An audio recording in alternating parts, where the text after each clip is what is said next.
So hello friends, welcome back with my new video. आज की इस वीडियो में हम खड़ी बोली को काव्य भाषा के रूप में प्रतिष्ठित करने में गुप्त जी और आचार्य महावीर प्रसाद द्विवेदी का क्या योगदान रहा, इसके बारे में पढ़ेंगे। ये MA first year IGNOU university का क्वेश्चन है और कोर्स कोड है MSD02। तो चलिए जानते हैं कि खड़ी बोली को काव्य भाषा के रूप में प्रतिष्ठित करने में गुप्त जी और आचार्य महावीर प्रसाद द्विवेदी का योगदान। हिंदी साहित्य के इतिहास में द्विवेदी युग कब तक रहा? 1900 से 1920 ईस्वी तक चला। वह संक्रांति काल था। कौन सा काल था? संक्रांति काल था, जिसने हिंदी कविता की काया पलट कर दी। इससे पहले तक गद्य के लिए तो खड़ी बोली का प्रयोग शुरू हो चुका था। खड़ी बोली का प्रयोग इससे पहले किन चीजों के लिए हो चुका था? किसके लिए हो चुका था? गद्य के लिए। गद्य में जो है खड़ी बोली का प्रयोग किया जाता था। गद्य में जो है खड़ी बोली का प्रयोग शुरू हो चुका था, लेकिन कविता की भाषा अब भी ब्रज भाषा ही बनी हुई थी। यानी कि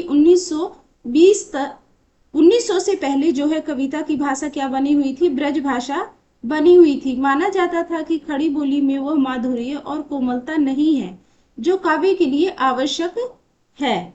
इस मिथक को तोड़ने और खड़ी बोली को काव्य भाषा के सिंहासन पर प्रतिष्ठित करने का श्रेय मुख्य रूप से आचार्य महावीर प्रसाद द्विवेदी और मैथिली शरण गुप्त की जोड़ी को जाता है। इन दोनों का योगदान इस प्रकार से है। आचार्य महावीर प्रसाद द्विवेदी का योगदान दिशा और परिष्कार के रूप में। आचार्य द्विवेदी जी ने सन 1903 में सरस्वती पत्रिका के संपादन का कार्यभार संभाला। यानी कि सरस्वती जो पत्रिका थी कब संपादित हुई? 1903 में। उन्होंने इसे खड़ी बोली की प्रतिष्ठा का मुख्य हथियार बनाया। उनका योगदान निम्नलिखित बिंदुओं से देखा जा सकता है। भाषा का व्याकरणिक परिष्कार। उस समय जो कवि खड़ी बोली में लिख भी रहे थे, उनकी भाषा में शिथिलता, प्रांतीयता और व्याकरण की अशुद्धियां थी। अगर कोई उस समय व्यक्ति खड़ी बोली में लिखने का प्रयास कर रहे थे या लिख भी रहे थे, तो उनकी जो भाषा में है अशुद्धियां थी। द्विवेदी जी ने सरस्वती पत्रिका में छपने वाली रचनाओं की भाषा को स्वयं सुधारा। उन्होंने विराम चिन्हों, वर्तनी यानी कि स्पेलिंग और व्याकरण के कड़े नियम लागू किए, जिससे कि जो है कविता में किसी प्रकार की जो है कमी ना हो। गद्य और पद्य की भाषा का एकीकरण। द्विवेदी जी का दृढ़ मत था कि जब गद्य की भाषा खड़ी बोली हो चुकी है तो पद्य यानी कि कविता के लिए ब्रज भाषा का मोह क्यों? उन्होंने घोषणा की कि कविता की और गद्य की भाषा एक ही होनी चाहिए। विषय विविधता को प्रोत्साहन। उन्होंने कवियों को निर्देश दिया कि वे केवल राजाओं के गुणगान, नायिका भेद या श्रृंगार रस पर न लिखे। उन्होंने चींटी से लेकर हाथी तक और भिक्षुक से लेकर राजा तक हर विषय पर खड़ी बोली में लिखने की प्रेरणा दी। चींटी से लेकर हाथी पर्यंत, भिक्षुक से लेकर राजा पर्यंत सब पर कविता हो सकती है, ऐसा काव्य उन्होंने कहा। ऐसी पंक्ति उन्होंने कहा। कवियों के मार्गदर्शक। उन्होंने नए लेखकों को न केवल लिखना सिखाया, बल्कि उन्हें छंदबद्ध और स्पष्ट खड़ी बोली लिखने के लिए प्रेरित किया। मैथिली शरण गुप्त जी स्वयं को द्विवेदी जी का ही मानस पुत्र मानते थे। मैथिली शरण गुप्त का योगदान व्यवहारिक प्रयोग और लोकप्रियता। यदि द्विवेदी जी खड़ी बोली काव्य के इंजीनियर थे, तो गुप्त जी उसके सबसे कुशल कारीगर थे। द्विवेदी जी के सिद्धांतों को अपनी लेखनी से जीवंत करने का काम गुप्त जी ने किया। जो गुप्त जी थे, मैथिली शरण गुप्त जी जो थे, द्विवेदी जी के क्या थे? शिष्य थे। उनको अपना गुरु मानते थे और उन्हीं के सिद्धांतों पर अपनी लेखनी से जीवंत करने का काम जो है गुप्त जी ने किया। खड़ी बोली को सरलता और मधुरता देना। जो खड़ी बोली है उसको सरलता और मधुरता दी गई।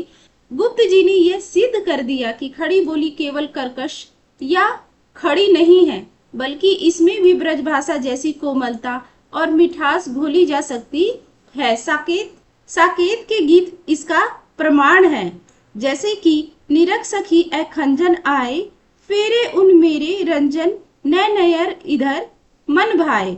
इस प्रकार की पंक्ति जो है लिखी गई खड़ी बोली में। भारत भारती जो कि 1912 द्वारा जन आंदोलन की भाषा बनना, यानी कि भारत भारती है जो 1912 में प्रकाशित हुई थी, इसके द्वारा जो है जन आंदोलन की भाषा बने।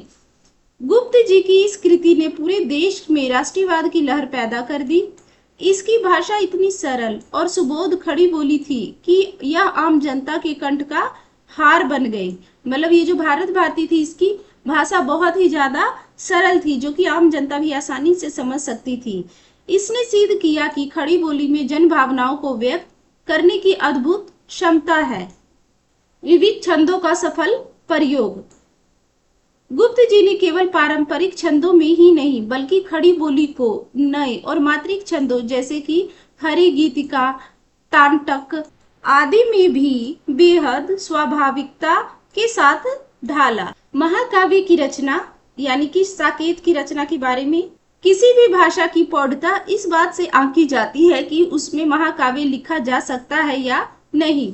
गुप्त जी ने खड़ी बोली में साकेत जैसा भव्य महाकाव्य लिखकर उसे पूरी तरीके से प्रतिष्ठित कर दिया। दोनों के अंतर संबंध और योगदान का सार देख लेते हैं।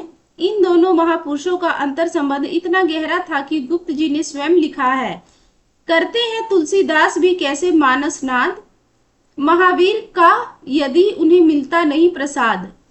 यहाँ महावीर शब्द के दो अर्थ है, हनुमान जी और आचार्य महावीर प्रसाद द्विवेदी। अब देखते हैं किस प्रकार से दोनों के बीच में संबंध है। तो यहाँ पर क्षेत्र है भूमिका, कार्य और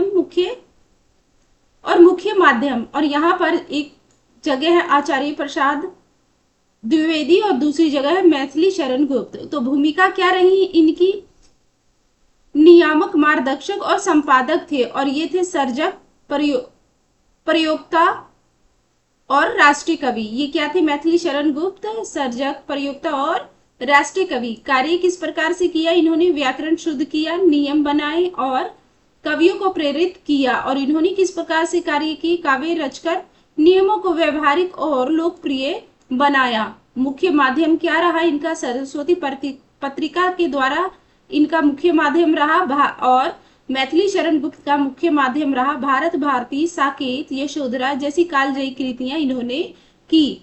निष्कर्ष क्या निकलता इसके बारे में जानते हैं। संक्षेप में कहें तो यदि आचार्य महावीर प्रसाद द्विवेदी ने खड़ी बोली रूपी भूमि को जोत बोकर तैयार किया, तो मैथिली शरण गुप्त ने उस पर अपनी कविताओं की ऐसी लहलहाती फसल उगाई जिसने ब्रज भाषा के सदियों पुराने एकाधिकार को समाप्त कर दिया, और खड़ी बोली हमेशा के लिए हिंदी कविता की मुख्य धारा बन गई। सो वेल फ्रेंड्स, आज की वीडियो में इतना ही। इसी प्रकार की और वीडियो के लिए हमारे चैनल को सब्सक्राइब जरूर करें। धन्यवाद।